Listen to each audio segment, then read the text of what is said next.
समादरणीय धार्मिक सज्जनवृंद, महर्षि दयानंद कृत यजुर्वेद भाष्य 38वां अध्याय चल रहा है। आज हम मंत्र संख्या 16 के ऊपर महर्षि दयानंद जी ने जो भाष्य किया है उसके ऊपर विचार करेंगे।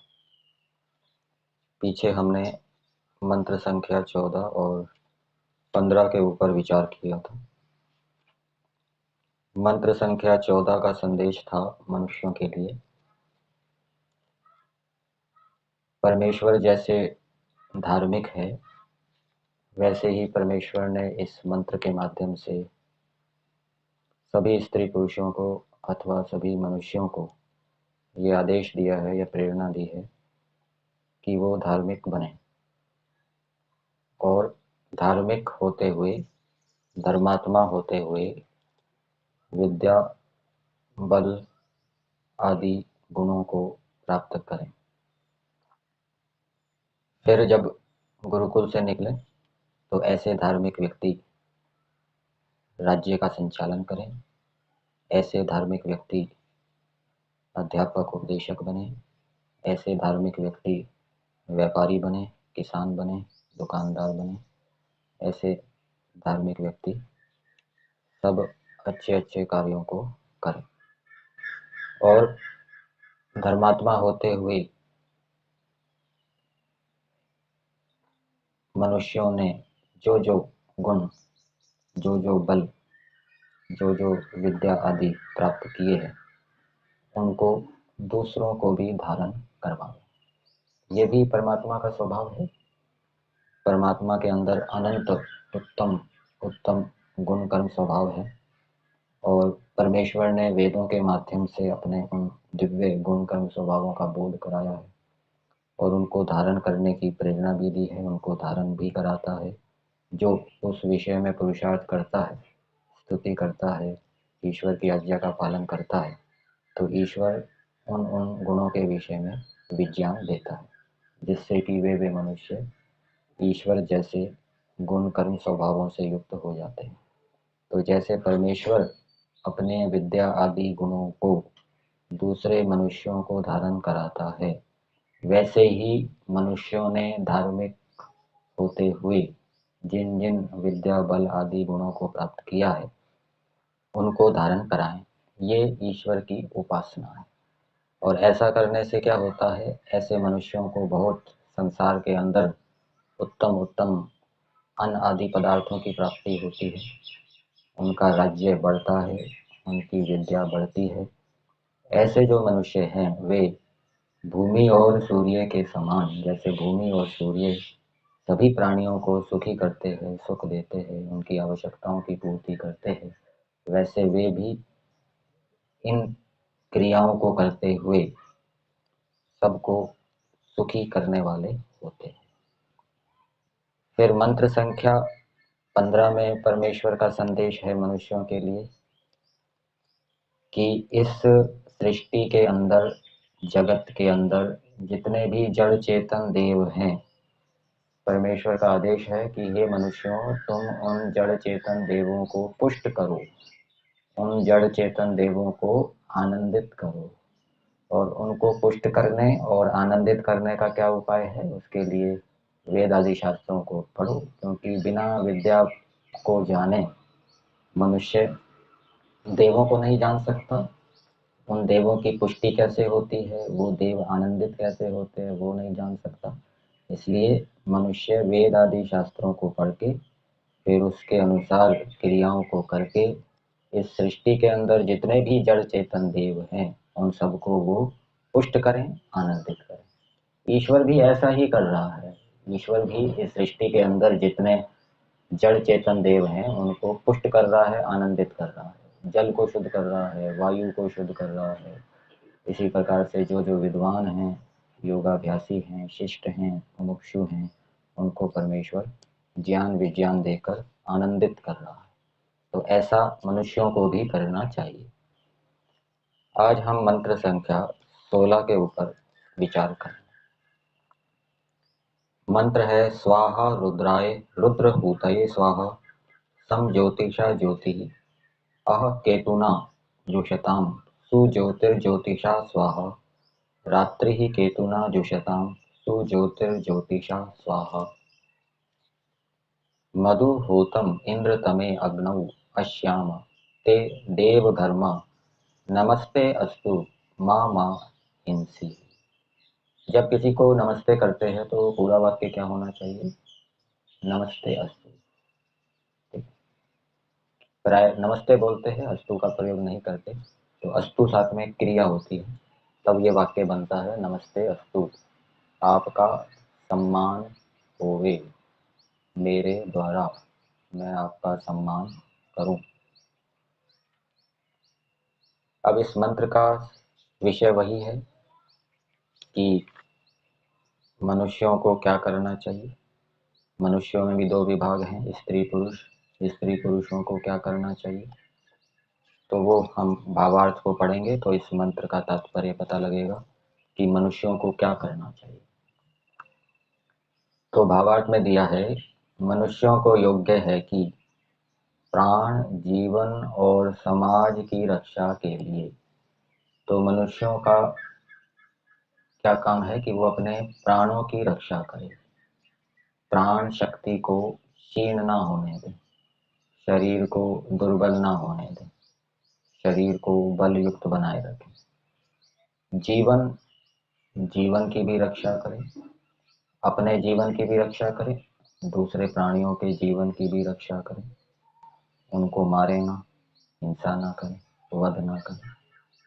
और समाज की रक्षा के लिए समाज की भी रक्षा करें, समाज के अंदर दुर्गुण, बुराइयां, दुर्व्यसन, दुख ना पनपे, ऐसा प्रयास करें। स्वयं दुर्गुण, दुर्व्यसनों से, दुखों से छूटकर फिर समाज के अंदर विद्यमान दूसरे मनुष्यों को इनसे छुड़ाएं। ऐसा करने से समाज की रक्षा होती है। तो इन तीन कार्यों के लिए विज्ञान के साथ कर्म का सेवन करें। तो विज्ञान के साथ कर्म का सेवन करते। विज्ञान कहाँ से प्राप्त होगा? वेद आदि शास्त्रों को पढ़ के। वेद आदि शास्त्रों को नहीं पढ़ेंगे और बिना पढ़े कर्म करेंगे तो वो कर्म विज्ञान के साथ नहीं होगा, विज्ञान युक्त नहीं होगा। और जब वेद आदि शास्त्रों को पढ़ेंगे, उनके ऊपर चिंतन मनन करेंगे, तो हमारे कर्म क्या होंगे? विज्ञान से युक्त होंगे, वेद आदि शास्त्रों के अनुकूल होंगे। और उन कर्मों को करने से पहले भी बताया था, हमारा भी हित होगा और सर्वहित, दूसरे प्राणियों का भी, मनुष्य आदि प्राणियों का भी हित होगा, उनकी रक्षा होगी। जैसे वेद आदि शास्त्रों के अंदर अष्टांग योग के अनुष्ठान की विधि है, पंचमहायज्ञों की विधि है, आदि आदि। और दिन रात्रि का युक्ति से सेवन करें। तो मनुष्यों को परमेश्वर ने जीने के लिए, काम करने के लिए दिन दिया है, तो दिन का युक्ति से सेवन करें। दिन के कई विभाग होते हैं, एक प्रातःकाल का विभाग होता है, फिर दोपहर का विभाग होता है, फिर सायंकाल का विभाग होता है। तो प्रातःकाल के विभाग का सेवन कैसे करें? उस समय वातावरण के अंदर शुद्ध वायु होती है, उस समय भ्रमण करना चाहिए, प्राणायाम करना चाहिए, मन सात्विक होता है, उस समय ध्यान करना चाहिए, उस समय अग्निहोत्र करना चाहिए, उस समय स्वाध्याय करना चाहिए, और उस समय औषधि का सेवन करना चाहिए यदि कोई रोगी है। और प्रातःकाल के समय नाश्ता लेना चाहिए, अल्पाहार लेना चाहिए, बहु आहार नहीं लेना चाहिए, क्योंकि उस समय सूर्य की जो किरणें होती है वो मंद होती है, और दोपहर के समय सूर्य की किरणें तीव्र होती है। तो सूर्य की किरणों का संबंध हमारे प्राणों के साथ, जठराग्नि के साथ बताया गया है। तो दोपहर के समय 12 बजे अच्छा भोजन करें, राजा के समान भोजन करें, और प्रातःकाल हल्का भोजन करें, नाश्ता, जिससे कि वो दोपहर के समय तक पच जाए, पेट खाली हो जाए। ऐसा ये युक्ति से सेवन करना है। तो दोपहर को भोजन के बाद कुछ देर विश्राम करना चाहिए, बाएं करवट लेटकर। जैसे किसी बोरी को गेहूं से भरा जाता है तो भरने के बाद ऊपर तक वो हो जाती है, तो फिर उसको कुछ हिलाते हैं, हिलाने से पटकने से कुछ जगह बनती है। इसी प्रकार से भोजन के बाद यदि हम कुछ विश्राम करेंगे, कुछ टहलेंगे, तो उदर के अंदर कुछ अवकाश होगा, बनेगा, और उससे भोजन के पाचन में सुविधा होगी, सरलता होगी। और फिर सायकाल के समय वही संध्या करें, अग्निहोत्र करें, व्यायाम आदि करें। और सायकाल भी भोजन जहाँ तक हो सके सूर्योदय से पहले कर लिया जाए, वो भी थोड़ी मात्रा में। और ऋतुओं का भी ध्यान रखा जाए। शीत ऋतु में हमारी दिनचर्या कैसी हो, ग्रीष्म ऋतु में दिनचर्या कैसी हो, वर्षा ऋतु में हमारी दिनचर्या कैसी हो। और कुछ व्यक्तियों के लिए दिन में सोने का विधान किया गया है, वैसे ब्रह्मचारी के लिए तो दिन में निषेध किया गया है, दिवा मास वापसी। लेकिन जो रोगी हैं, वृद्ध हैं, दुर्बल हैं, उनके लिए दिन में ग्रीष्म ऋतु में सोने का विधान किया है। दूसरी ऋतुओं में थोड़ा विश्राम कर सकते हैं, सो सकते हैं। इसी प्रकार से रात्रि का भी युक्ति से सेवन करें। रात्रि सोने के लिए है, सभी कार्यों को विराम देने के लिए है। रात्रि में काम नहीं करने चाहिए, ठीक है ना। उस समय विश्राम है, सृष्टि क्रम है। सृष्टि क्रम ये कहता है कि रात्रि को सो जाओ। उस समय तमोगुण उभरता है शरीर के अंदर भी, मन के अंदर भी, और वो कहता है कि सो जाओ, वो सुलाता है। तो उस समय यदि जागने का प्रयास करेंगे तो वो सृष्टि क्रम के अनुकूल नहीं होगा, सृष्टि क्रम के विपरीत होगा, और कालांतर में उसके फिर प्रतिकूल परिणाम सामने आएंगे। तो रात्रि को 10 बजे तक सो जाना चाहिए अपने काम निपटा कर, और फिर प्रातःकाल ब्रह्म मुहूर्त में उठना चाहिए। युक्ति से सेवन, रात्रि को दुग्ध सेवन अच्छा बताया जाता है। रात्रि को फलाहार नहीं करना चाहिए, दुग्धाहार करना चाहिए। फलाहार करना है तो प्रातःकाल करो, नाश्ते में करो, अथवा शाम के समय कर लो थोड़ा सा। तो दिन और रात्रि का युक्ति से सेवन करें मनुष्य। और प्रतिदिन प्रातः सायंकाल में कस्तूरी आदि सुगंधित द्रव्य युक्त घृत को अग्नि में होम कर, अग्नि में आहुति उसकी डालकर, वायु आदि, आदि मतलब वायु जल आदि की शुद्धि द्वारा नित्य आनंदित हो गए। तो जो मनुष्य वेद आदि शास्त्रों को पढ़ के उनके अनुकूल कर्म करते हैं और उन कर्मों के माध्यम से अपने प्राण जीवन और दूसरे के प्राण जीवन की रक्षा करते हैं, समाज की भी रक्षा करते हैं। क्योंकि उपदेश करना तो सबके लिए बताया गया है, ब्रह्मचारी भी उपदेश करे, गृहस्थी भी उपदेश करे, वानप्रस्थी भी उपदेश करे, और सन्यासी भी उपदेश करे। परंतु गृहस्थी को इतना अवकाश नहीं होता, उसके गृहस्थ के कार्य होते हैं। वानप्रस्थी को इतना अवकाश नहीं होता, उसको तपस्या करनी होती है, साधना करनी होती है। ब्रह्मचारी को भी उपदेश का इतना अवकाश नहीं होता, क्योंकि उसको विद्या बल की प्राप्ति करनी होती है, दूसरे गुणों की प्राप्ति करनी होती है। फिर भी यथाशक्ति, यथा अवसर उपदेश करना चाहिए, जिससे कि समाज की रक्षा हो। और सन्यासी के पास अवकाश होता है, उसके पास कोई अधिकार आदि नहीं होता। वो स्वतंत्र घूमकर सभी देश विदेश में सत्य का, धर्म का, विद्या का प्रचार करके समाज की, समाजों की रक्षा करे। और जो दिन और रात्रि का युक्ति पूर्वक सेवन करते हैं और प्रातःकाल और सायंकाल दोनों समय अग्निहोत्र करते हैं, वो प्रतिदिन इन क्रियाकलापों को करते हुए आनंदित होते हैं। तो यज्ञ भी दोनों समय करना चाहिए, एक समय नहीं।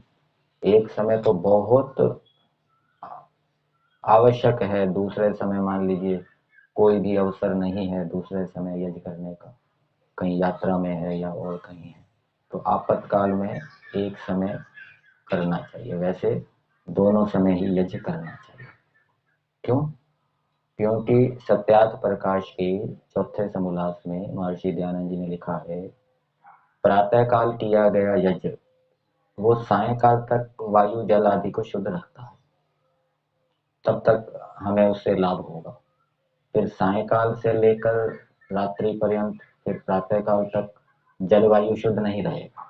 तो क्योंकि हमें रात्रि को भी सायंकाल को भी जलवायु का सेवन करना है, और वो शुद्ध जलवायु कब मिलेगा? सायंकाल अथवा रात्रि को, जब हम सायंकाल को यज्ञ करेंगे। तो सायंकाल को किया गया यज्ञ सायंकाल फिर रात्रि पर्यंत जलवायु की शुद्धि द्वारा हितकारक होता है। इसलिए दोनों समय यज्ञ करना चाहिए। रात्रि को तो हम लाभ लेते हैं दूसरे प्राणियों से, जड़ पदार्थों से, देवों से, लेकिन रात्रि को हमने ले तो लिया, दिया नहीं। सवेरे भी हम जड़ देवों से, चेतन देवों से लाभ उठाते हैं, तो सवेरे तो यज्ञ कर दिया, चलो उनको दे दिया, बदले में उनसे लाभ उठा लिया। लेकिन रात्रि को भी तो हम जड़ चेतन देवों से लाभ उठाते हैं, प्रत्यक्ष अथवा परोक्ष रूप से। इसलिए सायंकाल भी यज्ञ करना चाहिए।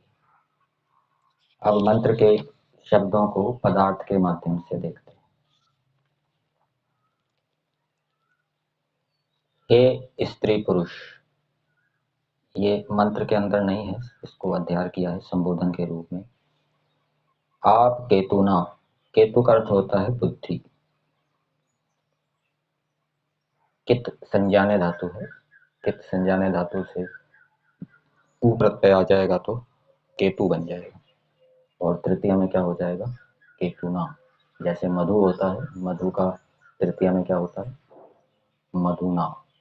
तो बुद्धि जिसके माध्यम से हमें ज्ञान होता है, जो ज्ञान कराती है, तो बुद्धि से रुद्र होता है, प्राणों व जीवों की स्तुति करने वाले रुद्राय जीव के लिए स्वाहा सत्यवाणी से सेवन करें। तो जो प्राणों की स्तुति करता है, प्राणों की स्तुति करने का मतलब प्राणों के महत्व को जानता है, और महत्व को जानकर उन प्राणों की रक्षा करता है। जीवों की स्तुति करता है, प्राणियों की स्तुति करता है, पशु पक्षी आदि प्राणी हैं, दूसरे मनुष्य प्राणी हैं, उनकी स्तुति करता है। तो स्तुति करने से क्या होता है, गुण ज्ञान होता है। गुणों का ज्ञान होने से प्रीति उत्पन्न होती है, प्रीति होने से फिर अहिंसा धर्म का पालन होता है। ठीक है ना। अहिंसा के विषय में क्या बताया है, सर्वभूतानाम अनभितो, सभी प्राणियों के प्रति वैर भाव का त्याग। जब हम सभी प्राणियों की स्तुति करेंगे, सभी प्राणियों के महत्व को समझेंगे, तो फिर उनके प्रति वैर भाव नहीं होगा।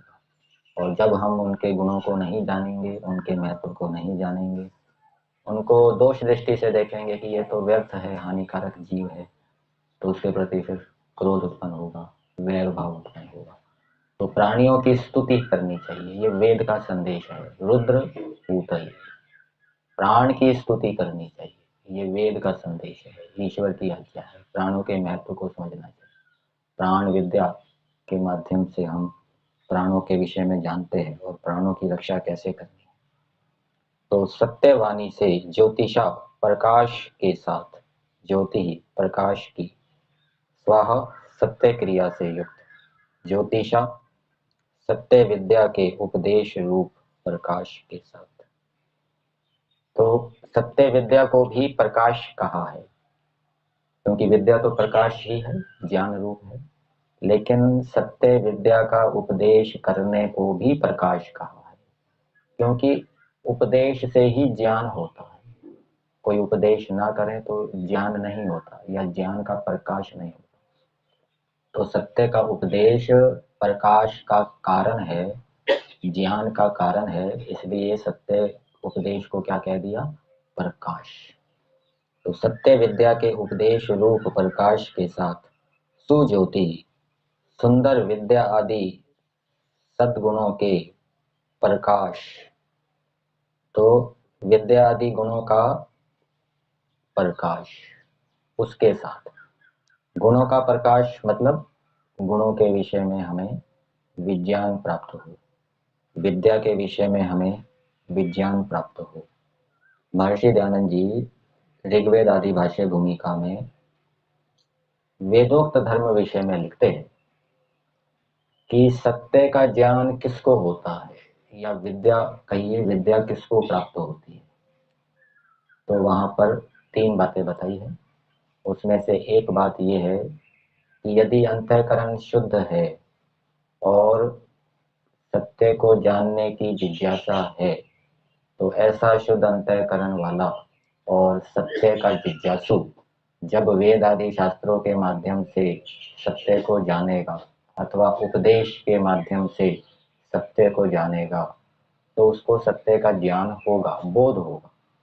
लेकिन जिसका अंतःकरण शुद्ध नहीं है, मलिन है, सत्य को जानने की जिज्ञासा नहीं है, वो यदि स्वाध्याय करेगा, वेदादि शास्त्रों को पढ़ेगा, उपदेश को सुनेगा, तो उपदेश को सुनने के बाद भी, स्वाध्याय करने के बाद भी उसको सत्य का ज्ञान नहीं होगा, सत्य का बोध नहीं होगा। शाब्दिक ज्ञान तो हो जाए, प्रकाश नहीं होगा, विद्या का प्रकाश नहीं होगा, सत्य का प्रकाश आत्मा में नहीं होगा। तो सुंदर विद्या आदि सद्गुणों के प्रकाश, ये गुणों का प्रकाश है। गुणों के विषय में जान तो लिया, लेकिन अभी गुणों का प्रकाश आत्मा में नहीं हुआ। वो कब होगा? उसके लिए अंतःकरण की शुद्धि और सत्य को जानने की जिज्ञासा होनी चाहिए। दिन की को स्वाहा सत्य क्रिया से समजुषताम सम्यक सेवन करें। तो दिन में क्या करना है? प्राणों की स्तुति करनी है, जीवों की स्तुति करनी है। दिन में क्या करना है? सत्यवाणी का प्रयोग करना है, सत्य क्रिया करनी है। सत्य क्रिया कौन सी है? जो वेद आदि शास्त्रों के अनुकूल है। दिन में क्या करना है? जो सत्य विद्या प्राप्त की है उसका उपदेश करना है। तो उसके उपदेश करने से ही तो समाज की रक्षा होगी, देश की रक्षा होगी, जो भावार्थ में लिखा है। और दिन में क्या करना है? विद्या आदि गुणों का प्रकाश, जो विद्या आदि गुणों का प्रकाश हुआ है उसके अनुकूल गुणों को धारण करना है। फिर आगे दिया, केतुना संकेत रूप चिन्ह और ज्योतिषा मनन आदि रूप प्रकाश के साथ ज्योति ही धर्म आदि सद्गुणों के प्रकाश। तो यहाँ पर मनन को भी प्रकाश कहा है। मनन आदि, आदि से श्रवण, मनन, निधिध्यासन, साक्षात्कार। तो जब मनन, निधिध्यासन आदि किया जाता है तो उससे भी ज्ञान होता है। आप किसी वेद मंत्र के ऊपर मनन करेंगे तो नया नया ज्ञान उत्पन्न होगा। तो मनन क्या है? वो ज्ञान की उत्पत्ति का कारण है। जैसे दही को मथते हैं, मथने से क्या निकलता है? मक्खन।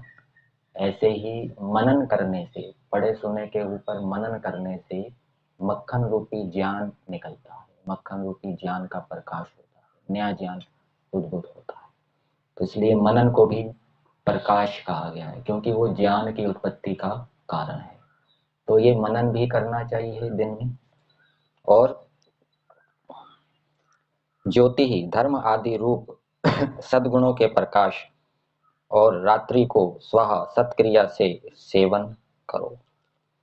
तो धर्म का जो प्रकाश हुआ है, धर्म का जो बोध हुआ है कि ये धर्म है, ये अधर्म है, जो निश्चय हो गया है, पहले संशय बना हुआ है था, तो उस निश्चय को संकल्प लेकर व्यवहार के अंदर लाना, ये उस धर्म के प्रकाश का क्या है? सेवन करना।